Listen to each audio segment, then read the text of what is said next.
ಅದನ್ನ ಸಾಂಕೇತಿಕವಾಗಿ ತಗೋಬೇಕು. ಎಲ್ಲರಲ್ಲೂ ಕೂಡ ಮಹಿಷನ ಗುಣಗಳಿರಬಹುದು. ಹಾಗಾಗಿ ಮಹಿಷಾಸುರನನ್ನ ಸಂಹಾರ ಮಾಡಿರುವಂತಹ ಆ ರೂಪವನ್ನ ನಾವು ಧ್ಯಾನ ಮಾಡಿದ್ರೆ ನಮ್ಮಲ್ಲಿರುವಂತಹ ಮಹಿಷನ ಗುಣಗಳು ಹೋಗುತ್ತೆ. ಅವನಿಗೆ ಬಂಡತನ ಅನ್ನುವಂಥದ್ದು ವಿಪರೀತ ಬಂಡತನ.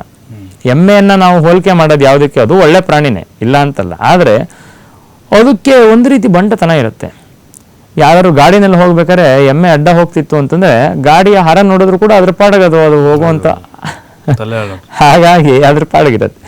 ಸೊ ಅದಕ್ಕೆ ಪ್ರಪಂಚದ ಯಾವುದೇ ಬದಲಾವಣೆಗಳು ಅನ್ನುವಂಥದ್ದು ಟಚ್ ಮಾಡೋಕ್ಕಾಗದೇ ಇರುವಂಥ ಒಂದು ಸ್ವಭಾವ ಅದಕ್ಕೆ ನಾವು ಮಹಿಷ ಅಂತ ಹೇಳ್ತೀವಿ. ಹಾಗಾಗಿ ಸಾಂಕೇತಿಕವಾಗಿ ಅರ್ಥ ಮಾಡ್ಕೋಬೇಕು. ಯಥಾವತ್ತಾಗಿ ಅರ್ಥ ಮಾಡ್ಕೊಂಡ್ರೆ ಅಪಭ್ರಂಶ ಆಗುತ್ತೆ.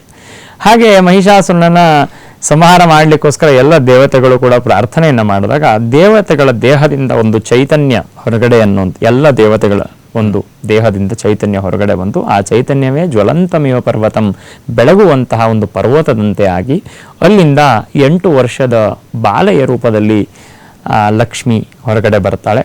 ಅವಳಿಗೆ ಅನೇಕ ದೇವತೆಗಳು ಅವರವರ ಆಯುಧವನ್ನು ಚಕ್ರಂಚತವಾನ್ ಕೃಷ್ಣ ಚಕ್ರವನ್ನು ಕೊಟ್ಟು, ಶಿವ ಶೂಲವನ್ನು ಕೊಟ್ಟು, ಯಮ ದಂಡವನ್ನು ಕೊಟ್ಟು, ವರುಣ ಪಾಶವನ್ನು ಕೊಟ್ಟು, ಬ್ರಹ್ಮ ಕಮಂಡಲು ಅಕ್ಷಮಾಲೆಯನ್ನು ಕೊಟ್ಟು, ಹೀಗೆ ಅನೇಕ ದೇವತೆಗಳು ಅವರವರ ಆಯುಧವನ್ನು ಅವರಿಗೆ ಕೊಡ್ತಾರೆ ಆ ಮಹಾಲಕ್ಷ್ಮಿಗೆ ಅಂತ ಹೇಳಿದರು. ಹಿಮವಾನ್ ವಾಹನಂ ಸಿಂಹಂ, ಹಿಮವಂತ ಸಿಂಹವಾಹನವನ್ನು ಕೊಟ್ಟು ಅದಾದಮೇಲೆ ಮಹಿಷಾಸುರನ ಜೊತೆಗೆ ಯುದ್ಧಕ್ಕೆ ಹೋಗ್ತಾಳೆ. ಹೋದಾಗ ಮಹಿಷಾಸುರ ಅವನ ಸೇನಾನಿಯನ್ನು ಕಳಿಸ್ತಾನೆ ಈ ವಿಚಾರ ತಿಳ್ಕೊಂಡು. ಯಾವಾಗ ಗಂಠಾನಾದವನ್ನು ಮಾಡ್ತಾ ಯುದ್ಧಕ್ಕೆ ಬಂದಿದ್ದಾಳೆ ನನ್ನ ಮೇಲೆ ಯಾರೋ ಯುದ್ಧ ಮಾಡಲಿಕ್ಕೆ ಅಂತ ಗೊತ್ತಾದಾಗ ಚಿಕ್ಷುರ ಮತ್ತು ಚಾಮರ ಅಂತ ಇಬ್ಬರು ಭೃತ್ಯರಿರ್ತಾರೆ, ಅಂದರೆ ಅವನ ಒಂದು ಸಹಚರರಿರ್ತಾರೆ, ಅವರಿಬ್ಬರನ್ನ ಕೂಡ ಕಳಿಸ್ತಾನೆ. ಅವನ ಮಹಿಷಾಸುರ ಸೇನಾನಿಯನ್ನ ಯುದ್ಧಕ್ಕೆ ಕಳಿಸ್ತಾನೆ. ಇವರೆಲ್ಲರನ್ನ ಸಾಯಿಸಿದ ನಂತರದಲ್ಲಿ ಮಹಿಷಾಸುರನೇ ಯುದ್ಧಕ್ಕೆ ಬರ್ತಾನೆ. ಬಂದ ನಂತರ ಎಮ್ಮೆಯ ರೂಪವನ್ನು ಧಾರಣೆ ಮಾಡಿ ಬರ್ತಾನೆ. ಅದಾದ ಮೇಲೆ ಸಿಂಹದ ರೂಪವನ್ನು ಧಾರಣೆ ಮಾಡಿ ಬರ್ತಾನೆ. ಮತ್ತೆ ಆನೆಯ ರೂಪವನ್ನು ಧಾರಣೆ ಮಾಡಿ ಬರ್ತಾನೆ. ಇದು ಯಾವ ರೂಪವನ್ನು ಧಾರಣೆ ಮಾಡಿ ಬಂದರೂ ದೇವಿ ಅವನ ಮೇಲೆ ಆಯುಧ ಪ್ರಹಾರನೆ ಮಾಡಲ್ಲ. ಕಡೆಗೆ ಎಲ್ಲ ರೂಪವನ್ನು ತತ್ಯಾಜ್ಯ ಮಾಹ್ಯಂ ರೂಪಂ ಸೋಭಿಬದ್ಧೋ ಮಹಾಮೃದೆ, ಯಾವಾಗ ಆ ಮಹಿಷ ರೂಪವನ್ನು ಬಿಟ್ಟು ಹೊರಗಡೆ ಬರ್ತಾನೆ ತಕ್ಷಣ ದೇವಿ ಅವನನ್ನು ಸಂಹಾರವನ್ನು ಮಾಡಿ ಮಹಿಷಮರ್ದಿನಿ ಅನ್ನುವಂತಹ ರೂಪದಲ್ಲಿ, ಆಮೇಲೆ ಯತಸ್ಮತ್ತೋಭಿವಾಂಚಿತಂ, ದೇವತೆಗಳಿಗೆ ಅಭಯವನ್ನು ಕೊಟ್ಟು ದೇವತೆಗಳಿಗೆ ಹೇಳ್ತಾಳೆ, ನೀನು ಏನು ಕೇಳ್ತೀರ ಕೇಳಿ ಇನ್ನು ಮುಂದೆ ನನ್ನನ್ನು ಅಂತಂದಾಗ ದೇವತೆಗಳು ಹೇಳ್ತಾರೆ, ನಮಗೆ ಈ ರೀತಿ ರಾಕ್ಷಸರಿಂದ ತೊಂದರೆ ಬಂದರೆ ನಿನ್ನನ್ನು ನಾವು ಯಾವಾಗಲೂ ನಿನ್ನ ಅಭಯವನ್ನು ಬಯಸ್ತೇನೆ ಅಂತ. ದೇವಿ ಅದಕ್ಕೆ ಆಯಿತು, ಯಾರಿಗೆ ನನ್ನ ಒಂದು ರಕ್ಷಣೆ ಅನ್ನುವಂಥದ್ದು ಬೇಕಾಗಿದೆಯೋ ಅಂಥವರಿಗೆ ನಾನು ರಕ್ಷಣೆ ಮಾಡ್ತೀನಿ ಅಂತ ಅಭಯವನ್ನು ಕೊಡ್ತೇನೆ. ಸೊ ಈ ಒಂದು ಪೌರಾಣಿಕ ಹಿನ್ನೆಲೆಯನ್ನು ಇಟ್ಕೊಂಡು ಈ ನವರಾತ್ರಿ ಪರ್ವಕಾಲಗಳಲ್ಲಿ ಆ ಒಂದು ಚಂಡೀ ಪಾರಾಯಣ ಅಂತ ನಾನು ಏನಿವಾಗ ಹೇಳಿದೆ ಕಥನ, ಈ ಒಂದು ಪಾರಾಯಣದ ಒಂದು ಪೂರ್ತಿ ಕಥನವನ್ನು ಪ್ರತಿನಿತ್ಯ ಅರಮನೆಯಲ್ಲಿ ಓದ್ತಾ ಮಹಾರಾಜರು ದೀಕ್ಷಾಬದ್ಧರಾಗಿ, ಅಂದರೆ ಕಂಕಣವನ್ನು ಧಾರಣೆ ಮಾಡಿ 9 ದಿನಗಳ ಕಾಲ ಅವರು ಅಲ್ಲಿ ಅರಮನೆಯಲ್ಲಿ ನಡೆಯುವಂತಹ ಪೂಜೆ ಇತ್ಯಾದಿಗಳನ್ನು ಮಾಡ್ತಾ, ಅಲ್ಲಿ ಜಯಚಾಮುಂಡಿ ವಿಗ್ರಹ ಅಂತ ಇರುತ್ತೆ, ಸುವರ್ಣ ವಿಗ್ರಹ ಇರುತ್ತೆ. ಅಂದರೆ ಚಾಮುಂಡಿ ಬೆಟ್ಟದಲ್ಲಿ ಮೂಲ ದೇವರು ಹೇಗಿದೆಯೋ ಅದಕ್ಕೆ ಅಷ್ಟೇ ಒಂದು ಶಕ್ತಿ ಪ್ರಾಧಾನ್ಯತೆ ಇರುವಂತಹ ಒಂದು ಜಯಚಾಮುಂಡಿ ವಿಗ್ರಹ ಅನ್ನುವಂಥದ್ದು ಅರಮನೆಯಲ್ಲಿ ಇರುತ್ತೆ. ಸುವರ್ಣದ ವಿಗ್ರಹ, ಬಹುತೇಕ ಅದು ಮಾಧ್ಯಮದಲ್ಲೆಲ್ಲೂ ಬಂದಂಗಿಲ್ಲ. ಆ ಜಯಚಾಮುಂಡಿ ವಿಗ್ರಹ ಅಂತ ಕರಿತೀವಿ. ಆ ವಿಗ್ರಹಕ್ಕೆ ಪ್ರತಿನಿತ್ಯ ಮಹಾರಾಜರು ಪೂಜೆಯನ್ನು ನಡೆಸಿ ನಮ್ಮ ನಾಡಿನ ಒಂದು ಪ್ರಧಾನ ದೇವತೆ ಅದು ಅಂತ ಕೂಡ ಕರಿಬೋದು. ಅಂದರೆ ಅಲ್ಲಿ ಹೇಗೆ ಚಾಮುಂಡೇಶ್ವರಿ ಒಂದು ಸ್ಥಳದಲ್ಲಿ ಶಿಲಾಮಯವಾಗಿರುವಂಥ ವಿಗ್ರಹವನ್ನು ಪ್ರತಿಷ್ಠೆ ಮಾಡಿದರೆ, ಅದೇ ಒಂದು ಚರಮೂರ್ತಿಯಾಗಿರುವಂಥದ್ದು ಅರಮನೆಯಲ್ಲಿ. ಆ ಒಂದು ದೇವಿಗೆ ನಿತ್ಯ ಪೂಜೆಯನ್ನು ಮಾಡಿ ಸಪ್ತಶತಿ ಪಾರಾಯಣ ಇತ್ಯಾದಿಗಳನ್ನೆಲ್ಲ ಮಾಡಿ, ಆಮೇಲೆ ನಮಗೆ ಗೊತ್ತಿರುವಂಥ ರೀತಿಯಲ್ಲಿ ಇವತ್ತು ಮಹಾರಾಜರೇ ಒಂದು ಕಾಲದಲ್ಲಿ ಅವರು ಏನು ದರ್ಬಾರನ್ನು ನಡೆಸಿದ ನಂತರದಲ್ಲಿ, ಅಂದರೆ ಈ ಒಂದು ಸವಾರಿಯನ್ನು ಹೊರಡ್ತಾ ಇದ್ದಿದ್ದು. ಆದರೆ ಕಾಲಾಂತರದಲ್ಲಿ ಪ್ರಜಾಪ್ರಭುತ್ವ ಬಂದ ಮೇಲೆ ಪ್ರಜೆಗಳೇ ಎಲ್ಲರೂ ಪ್ರಭುಗಳೇ ಆದ ಕಾರಣ ಅದನ್ನು ಆ ಒಂದು ಪರಂಪರೆಯನ್ನು ಮತ್ತೆ ಚಾಮುಂಡಿಯನ್ನು ಕೂರಿಸುವಂತಹ ಒಂದು ಪರಂಪರೆ ಅನ್ನುವಂಥದ್ದು ಬಂತು. ಒಟ್ಟಾರೆ ಹೇಳಬೇಕು ಅಂತಂದರೆ ಪೌರಾಣಿಕವಾಗಿ ಒಂದು ಪುರಾಣ ಅಲ್ಲ, ನಾನು ಹೇಳಿದಂಥದ್ದು ಮಾರ್ಕಂಡೇಯ ಪುರಾಣ. ಈ ಥರ ಅನೇಕ ಪುರಾಣಗಳು ಇದೆ. ಕಾಳಿಕಾ ತಂತ್ರ ಅಂತ ಅಥವಾ ಕಾಳಿಕಾ ಪುರಾಣ ಅಂತ ಕೂಡ ಇದೆ, ಕಾತ್ಯಾಯಿನಿ ತಂತ್ರ, ಮತ್ತು ಇನ್ನೂ ಅನೇಕ ಪುರಾಣಗಳಲ್ಲಿ ಈ ಒಂದು ನವರಾತ್ರಿಯ ವಿಶೇಷ, ಅದರಲ್ಲೂ ಕೂಡ ದೇವಿಯ ಒಂದು ಈ ಮಹಿಷಾಸುರನನ್ನು ಸಂಹಾರ ಮಾಡಿರುವಂಥದ್ದು, ಮಧುಕೈಟವರನ್ನ, ಶುಂಭರನ್ನ, ಚಂಡಮುಂಡರನ್ನ, ರಕ್ತಬೀಜನನ್ನ, ಹೀಗೆ ಅನೇಕ ಸಂಹಾರ ಮಾಡಿರುವಂಥ ಒಂದು ಕಥನ ಅನ್ನುವಂಥದ್ದು ನಮಗೆ ಸಿಗುತ್ತೆ. ಅದಕ್ಕೆ ಪೌರಾಣಿಕ ಅಂತಂದರೆ ಪುರಾಣ, ನವಂ ಅಂತ, ಪುರಾಣ ಅಂತಂದರೆ ಅರ್ಥ. ಪುರಾಣವಂ ಅಂತಂದ್ರೆ ಏನು ಅಂತಂದ್ರೆ ಹಳೆಯದೇ ಅದು. ಪುರಾಣ ಅಂತಂದ್ರೆ ಅದೇನು ಪುರಾಣನ ಅಂತಂದ್ರೆ ನಾವು ಅದು ಹಳೆಯದು ಅನ್ನೋ ಅರ್ಥದಲ್ಲಿ ನಾವು ಕನ್ನಡದಲ್ಲಿ ತಗೋತೀವಿ. ಸಂಸ್ಕೃತದಲ್ಲಿ ನವಂ ಅಂದ್ರೆ ಹಳೆಯದೇ, ಆದ್ರೆ ಅದು ನವಂ ಆದ್ರೂ ಹೊಸದು ಅಂತ ಹೇಳ್ತಾರೆ. ಅದರ ಅರ್ಥ ಏನು? ಹಳೆಯದು ಆದ್ರೂ ಹೊಸದು ಅಂತಂದ್ರೆ ಏನು ಅರ್ಥ ಇಲ್ಲದೆ ಇರೋ ತರ ಇದೆಯಲ್ಲ ಅಂತಂದ್ರೆ, ಈ ಕತೆ ಹಳೆಯದು, ಆದ್ರೆ ಇದನ್ನ ಉಪಯೋಗ ಮಾಡ್ಕೋಬೇಕು ಅಂತಂದ್ರೆ ಇವತ್ತಿನ ಜೀವನಕ್ಕೂ ಅನ್ವಯ ಮಾಡ್ಕೋಬಹುದು. ಇವತ್ತಿನ ನವಜೀವನಕ್ಕೂ ಕೂಡ, ಹೊಸ ಜೀವನಕ್ಕೂ ಕೂಡ ಯಾವುದನ್ನ ನಾವು ಮಾರ್ಗದರ್ಶಕವಾಗಿ ತಗೊಂಡ್ರೆ ನಾವು ಜೀವನದಲ್ಲಿ ಒಳ್ಳೆ ರೀತಿಯಲ್ಲಿ ಹೋಗ್ಬೋದು ಅಂಥದ್ದು ಪುರಾಣ ಅಂತ.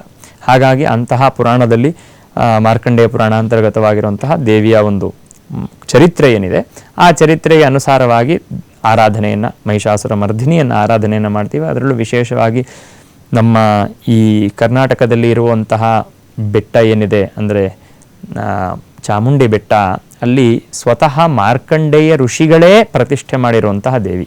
ಅದು ತುಂಬ ವಿಶೇಷ. ಯಾಕೆ ನಮ್ಮ ಕರ್ನಾಟಕಕ್ಕೆ ಅಥವಾ ಈ ಪ್ರಾಂತ್ಯಕ್ಕೆ ಚಾಮುಂಡೇಶ್ವರಿ ವಿಶೇಷ ಅಂತಂದರೆ, ಅಲ್ಲಿ ಚಾಮುಂಡೇಶ್ವರಿನ ಪ್ರತಿಷ್ಠೆ ಮಾಡಿದ ಮಾರ್ಕಂಡೇಯ ಋಷಿಗಳೇ. ಈ ಎಲ್ಲ ಕಥೆಯನ್ನ ನರೇಶನ್ ಅಂದ್ರೆ ಹೇಳುವಂಥದ್ದು ಮಾರ್ಕಂಡೇಯ ಋಷಿಗಳೇ. ಆ ಮಾರ್ಕಂಡೇಯ ಪುರಾಣದಲ್ಲೇ ಇದೆಲ್ಲ ಉಕ್ತವಾಗಿರುವಂಥದ್ದು. ಹಾಗಾಗಿ ಆ ಮಾರ್ಕಂಡೇಯ ಋಷಿಗಳೇ ಪ್ರತಿಷ್ಠೆ ಮಾಡಿರುವಂತಹ ಕಾರಣ ನಮಗೆ ಅದು ಕೂಡ ಈ 108 ಶಕ್ತಿಪೀಠದಲ್ಲಿ ಒಂದು ಶಕ್ತಿಪೀಠ ಅಂತ ಅದನ್ನು ಕೂಡ ನಾವು ಹೇಳಲಾಗತ್ತೆ.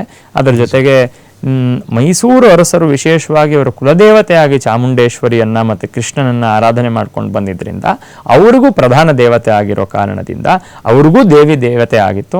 ವಿಜಯನಗರದವರು ಕೂಡ ದೇವಿಯನ್ನ ಅವರು ಭುವನೇಶ್ವರಿ ಅಂತ ಹೇಳಿ ಉಪಾಸನೆ ಮಾಡ್ತಿದ್ರು. ವಿಜಯನಗರಕ್ಕೆ ಭುವನೇಶ್ವರಿ ಪ್ರಧಾನ ದೇವತೆ, ಇವರಿಗೆ ಚಾಮುಂಡೇಶ್ವರಿ. ಎರಡು ಬೇರೆ ಬೇರೆ ಅಲ್ಲ, ದಶಮಹಾವಿದ್ಯದಲ್ಲಿ ಎಲ್ಲ ಒಂದೊಂದು ಹೆಸರುಗಳಷ್ಟೇ, ಬಟ್ ವಾಸ್ತವವಾಗಿ ರೂಪ ಬೇರೆ ಬೇರೆ, ಸ್ವರೂಪ ಒಂದೇ. ಹಾಗಾಗಿ ಆ ಒಂದು ಪರಂಪರೆಯನ್ನ ಇವರಿಗೆ ಕರ್ನಾಟಕ ಸಿಂಹಾಸನ ಅದನ್ನ ಅಂತ ಕರಿತೀವಿ.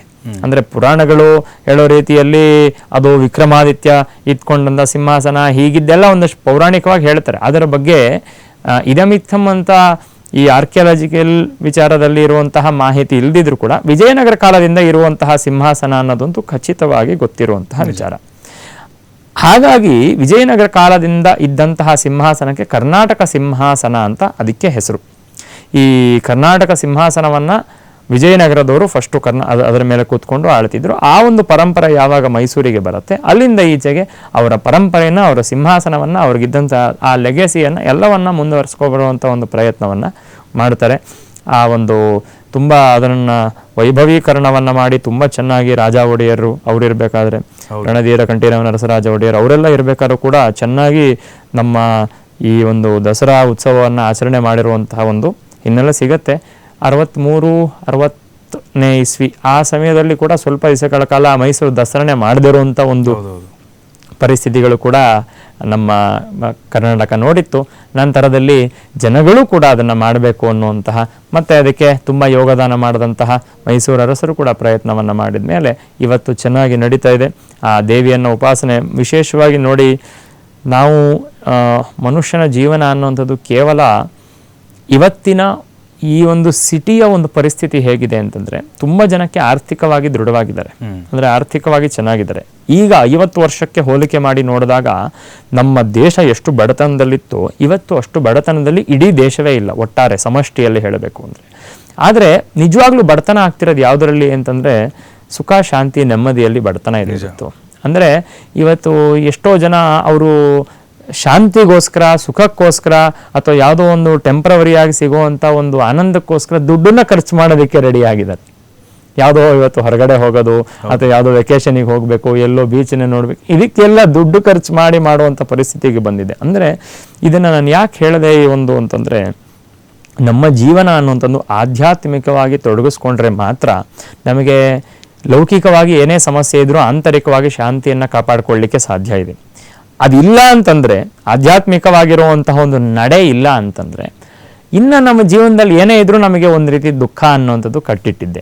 ಆದ ಕಾರಣ ಆಧ್ಯಾತ್ಮಿಕವಾಗಿ ತೊಡಗಿಸ್ಕೊಳ್ಳಿಕ್ಕೆ ನಮಗೆ ಅನೇಕ ಮಾರ್ಗಗಳನ್ನು ಹಿಂದಿನಿಂದ ಕೊಟ್ಬಿಟ್ಟಿದ್ದಾರೆ. ಅಂದರೆ ಏನೂ ಗೊತ್ತಿಲ್ಲದೆ ಇರುವಂತಹ ಸಾಧಾರಣದವರಿಗೆ ಒಂದು ಕಥೆಯ ರೂಪದಲ್ಲಿ, ಒಂದು ಪುರಾಣದ ರೂಪದಲ್ಲಿ ಅರ್ಥ ಆಗುವಂಥ ರೀತಿಯಲ್ಲಿ ದೇವರನ್ನ ತೋರಿಸಿ, ಅದಾದ ನಂತರದಲ್ಲಿ ಅದಕ್ಕಿಂತ ಸಾಕಾರ ನಿರಾಕಾರ ಅಂತ 2 ರೂಪ ಇದೆ ದೇವರಿಗೆ. ದೇವರು ಬರೀ ಸಾಕಾರಣ, ಬರೀ ನಿರಾಕಾರಣ ಅಂತಂದ್ರೆ 2 ರೂಪ ಇದೆ. ಹಾಗಾಗಿ ಅವನು ಆಕಾರ ಇಲ್ಲದೇ ಇರೋ ಕಾರಣ ಎಲ್ಲ ಆಕಾರಗಳು ಅವನಿಂದನೇ ಹುಟ್ಟಿದ್ದು. ಹಾಗಾಗಿ ಅವನನ್ನ ಒಂದು ರೂಪವನ್ನು ಕೊಟ್ಟು ಉಪಾಸನೆಯನ್ನು ಮಾಡಿ ಅದರಿಂದ ನಾವು ನೆಮ್ಮದಿಯನ್ನು ಪಡ್ಕೊಳ್ಳುವಂತಹ ಒಂದು ದೊಡ್ಡ ಸಂಸ್ಕೃತಿ, ಅದರ ಹಿಂದೆ ದೊಡ್ಡ ಕೆಲಸ ಮಾಡಿರುವಂತಹ ಒಂದು ಪರಂಪರೆ ನಮಗೆಲ್ಲ ಇವತ್ತು ಸಿಕ್ಕಿದೆ. ನಿಜ ನಿಜ ಗುರುಜಿ. ನೀವು ಹೇಳ್ತಾ ಇದ್ರಿ ಈಗ ಈ ಹಿಂದೆ ಕೃಷ್ಣದತ್ತ ಒಡೆಯರ್ ಇರ್ಬೋದು, ರಾಜ ಒಡೆಯರ್ ಇರ್ಬೋದು, ಅವರು ಕುಲದೇವತೆ ಚಾಮುಂಡೇಶ್ವರಿ ಆರಾಧನೆ ಮಾಡ್ತಾ ಇದ್ರು, ಪೂಜೆ ಮಾಡ್ತಾ ಇದ್ರು ಅಂತೇಳಿ. ಬಟ್ ಆಗಿನ ರಾಜರ ಕಾಲದ ಆಚರಣೆಗಳಿಗೂ ಮತ್ತು ಹೀಗೆ ಏನು ಸರ್ಕಾರದ ಒಂದು ನಿರ್ವಹಣೆ ಬಂದ ಮೇಲೆ ಬದಲಾವಣೆ ಬಹಳಷ್ಟು ಆಗಿದೆ. ಖಂಡಿತ, ಒಳ್ಳೆ ಪ್ರಶ್ನೆ. ನೋಡಿ, ಚತುರಂಗ ಬಲ ಅಂತ ಕರಿತೀವಿ ನಮ್ಮಲ್ಲಿ. ಚತುರಂಗ ಬಲಗಳು ಅಂತಂದ್ರೆ ಸಿಂಹ, ಆನೆಗಳು, ಕುದುರೆಗಳು, ಮತ್ತು ಸೋಲ್ಜರ್ಸ್ ಅಂದರೆ ಯಾರು ಸೈನಿಕರಿರ್ತಾರೆ ಅವರು, ಮತ್ತು ಹಸುಗಳು. ಇದೆಲ್ಲ ಚತುರಂಗ ಬಲ ಅಂತ. ಇದು 4 ಯಾರ ಹತ್ರ ಹೆಚ್ಚಾಗಿರುತ್ತೋ ಅವನು ಶಕ್ತಿ ಇರುವಂತಹ ರಾಜ. ಇಲ್ಲಿ ಏನಾಗ್ಬಿಡತ್ತೆ ಅಂತಂದರೆ, ಇವಾಗ ಚತುರಂಗ ಬಲ ಯಾರ ಕಂಟ್ರೋಲಲ್ಲಿದೆ? ರಾಜರ ಕಂಟ್ರೋಲಲ್ಲಿ ಇಲ್ಲ. ಈ ಚತುರಂಗ ಬಲ ಅನ್ನೋದು ಇವತ್ತು ಪೂರ್ತಿಯಾಗಿ ಇಲ್ಲವೇ ಇಲ್ಲ. ಇವತ್ತು ಆನೆಗಳ ಒಂದು ದಾರಿಯನ್ನೆಲ್ಲ ಇವತ್ತು ಮಿಸೈಲ್ಸ್ಗಳು, ಆಮೇಲೆ ಟ್ಯಾಂಕರ್ಸ್ಗಳು ತೊಗೊಂಡ್ಬಿಟ್ಟಿದೆ.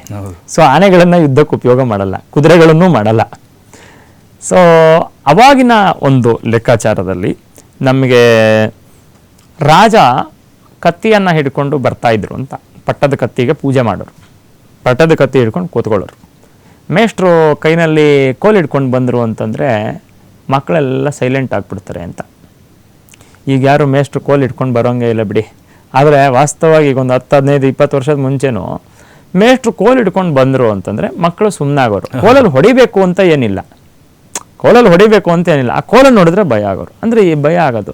ಹಾಗೆ ಪೊಲೀಸವರು ಕೋಲ್ ಹಿಡ್ಕೊಂಡು ನಿಂತ್ಕೊಂಡಿದ್ರು ಅಂತಂದರೆ, ಅಥವಾ ಪೊಲೀಸವರು ಸೊಂಟದಲ್ಲಿ ಗನ್ ಇದೆ ಅಂತಂದರೆ, ಇದರ ಅರ್ಥ ಏನು ಅಂತಂದರೆ, ಜನಗಳನ್ನು ರಕ್ಷಣೆ ಮಾಡಬೇಕು ಅಂತಂದರೆ ಪೊಲೀಸವ್ರ ಹತ್ರ ಗನ್ ಇರಬೇಕು. ಹಾಗೆ ಒಬ್ಬ ರಾಜನಿಗೆ ಪ್ರಜೆಗಳೇ ಪುತ್ರರು ಅಂತ, ಅವರ ಪ್ರಜೆಗಳೆಲ್ಲ ಅವರ ಮಕ್ಕಳಿದ್ದ ಹಾಗೆ ಅಂತ. ಆ ಒಂದು ಸಂಸ್ಕೃತಿಯನ್ನು, ಆ ರೀತಿ ಇರುವಂಥ ಒಂದು ಏನು ರಾಜ್ಯಾಂಗವನ್ನು ನಮಗೆ ನಮ್ಮ ಸಂಸ್ಕೃತಿ ಹೇಳಿಕೊಟ್ಟಿದೆ. ಹಾಗಾಗಿ ರಾಜರು ಅವರು ಚತುರಂಗ ಬಲವನ್ನು ಗಟ್ಟಿಯಾಗಿಟ್ಕೊಂಡು ಅವರ ಪಟ್ಟದ ಕತ್ತಿಗೆ ಪೂಜೆ ಮಾಡಿ ಪ್ರಜೆಗಳ ರಕ್ಷಣೆಯನ್ನು ನಾನು ಮಾಡ್ತೇನೆ ಅಂತ ದೀಕ್ಷೆಯನ್ನು ತೋಡ್ತಿದ್ದಂತಹ ಒಂದು ಕಾಲ. ಎಸ್ ಗುರುಜಿ, ಮತ್ತೆ ಮಾತಾಡ್ತೇನೆ ಗುರುಜಿ. ಒಂದು ಬ್ರೇಕ್ ಸಮಯ ಆಗಿಬಿಟ್ಟಿದೆ. ಒಂದು ಬ್ರೇಕ್ ಇರುತ್ತೆ. ಬ್ರೇಕ್ ಆದಮೇಲೆ ವಿಶೇಷ ಕಾರ್ಯಕ್ರಮ ಮತ್ತೆ ಮುಂದುವರಿಯುತ್ತೆ.